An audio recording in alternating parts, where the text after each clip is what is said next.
GDPR compliance may have slipped from the headlines and now simply be seen as job done in many organisations. However, it's worth reminding ourselves that the penalties for infringements can be costly, with a maximum fine of about 18 million or 4% of annual global turnover, whichever is the greater. That said, GDPR is not just about compliance.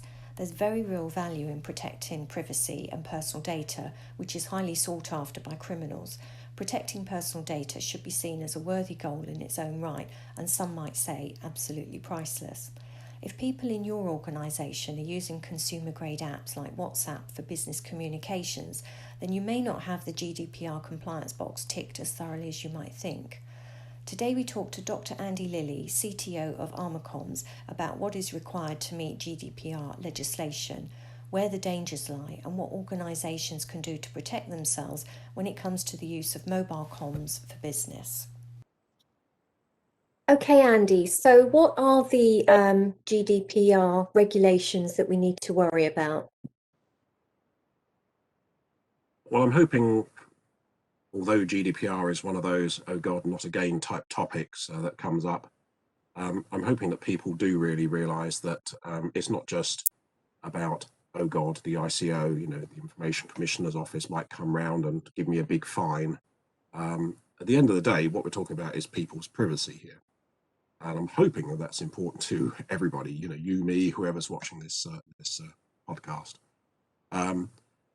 The thing about that is it can mean almost anything. So almost any data that is identifiable to a living being, that's quite an interesting point, maybe subject to GDPR. I mean, that could be as simple as linking your name with a phone number or an email address, or then you start thinking about some more details about, your nationality, job role, and then there's types of data that are referred to as sensitive, and that's where we get into your religious background, ethnicity, your political views, your health, and interestingly, things like biometrics, which obviously is a sort of hot topic in protecting your privacy, but also you've then got to make sure that that information is not going where it shouldn't. Okay, and how does that link to the use of mobile communications and the apps that we're all used to using every day? So I guess the key point here is that because a lot of what we do in the way of social apps, we inherently talk to our friends, our relatives, we give all sorts of information, so-and-so's got married, so-and-so's broken up with somebody, here are some interesting pictures of myself doing something, whatever. We get very lackadaisical, laissez-faire, you might say, about that sort of data going into these sort of apps. Now, the instant you end up using the same app, or at least the same sort of app, unfortunately, often it is still those social media apps that people are using for real business purposes, people forget the security, the additional security that they really should be applying. Whether it's what they say, because, voice and video can obviously be recorded, and maybe for some systems, the chat messages, the pictures that you send, even just things like, joking around, etc. But, you may also, for business reasons, be passing around stuff about, payroll, recruitment, stuff like that could be quite sensitive, promotions, things that, you would not normally want out in the open. But if you're putting it into some form of social media app, it's being, is it being transmitted safely? Is it being stored safely between you and the other users? How do you know who's actually receiving it at the end of the day? Is that data controlled in the sense of, can you prevent it being copied onto other people that it shouldn't? And even just that mental idea about, should I in some way be classifying this data?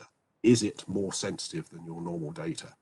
I mean, social media apps do not give you the opportunity to put a banner on your message saying this is sensitive, do not forward, etc. Mm-hmm. So how does the Armour apps differ to the normal social media grade type apps? Okay, so if we think about this first of all from the the legal point of view, so GDPR requires you to consider a number of things. If we put aside, are you transmitting that data around for, let's say it's a lawful, fair process, etc. There's then a number of other parameters. First of all, you've got to be transparent about the fact that you're using that data, storing it in some way. Typically, an app may ask you to, give it various permissions, but you've only got to go now onto, say, the Apple Web Store, the Apple App Store, to appreciate that the new rulings they have there about having to reveal exactly how much data an app is storing on you just shows you the huge amount of information that most people really don't realize is being taken from them and stored by the app. Now, one of the other aspects of GDPR is you're only supposed to store the minimum amount of data that you actually need for the processing purpose. So clearly that's not really being done by a lot of these apps. They're grabbing everything that they can. You've got to also make sure that the information is accurate. So do you have any way of going back and editing it? Making sure they've got the right information. There's then also rules around you should only retain it for as long as you need to. So is there any capability in an app to burn the data, to get rid of it after a certain time? Rarely. How do you make sure of the integrity of the data? So that's an important point, because obviously the last thing you want to do is to have payroll data that could be fiddled with between you and, for example, the finance group that are then actually going to run the numbers. And confidentiality at the end of the day. Everybody just thinks about GDPR as being about, well, let's turn on encryption, but it's a huge topic beyond that. So if we compare a typical social media app, where I've already said there's a number of drawbacks, if you're using it for business, first of all, who's it being run by and where's it being hosted? If you're not clear about that, and even though there might be a big company name behind something, does that actually mean you know where their servers are or who's running them? Probably not, realistically. If you want to be secure, what you can have is solutions that are run by known providers, themselves, or we allow people to run their own systems, so to host their own on-premise versions of our secure communications apps. How do you control who's on the system? The WhatsApps of this world, and obviously there are other social media apps, but it's very convenient to refer to WhatsApp because everybody understands that, in the same way that a lot of people refer to Zoom when they're talking to video calling now.